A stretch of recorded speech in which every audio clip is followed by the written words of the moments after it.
ದನಕ್ಕೆ ಆಹಾರ ನೀಡುವ ಮೂಲಕ ಉಪಾಯದಿಂದ ದನವನ್ನು ಕದ್ದುಕೊಂಡು ಹೋದ ಘಟನೆ ಉಡುಪಿ ಜಿಲ್ಲೆಯ ಕುಂದಾಪುರದ ಜನ್ನಾಡಿಯಲ್ಲಿ ನಡೆದಿದೆ.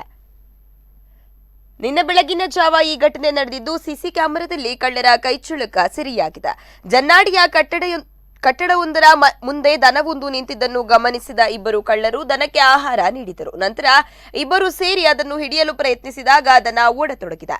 ಇಬ್ಬರೂ ಅದರ ಹಿಂದೆ ಓಡಿ ಹೋಗಿದ್ದು ಹಗ್ಗದಿಂದ ಕಟ್ಟಿ ಎಳೆದುಕೊಂಡು ಹೋಗಿದ್ದು ಈ ದೃಶ್ಯ ಸಿಸಿ ಕ್ಯಾಮೆರಾದಲ್ಲಿ ಸೆರೆಯಾಗಿದೆ.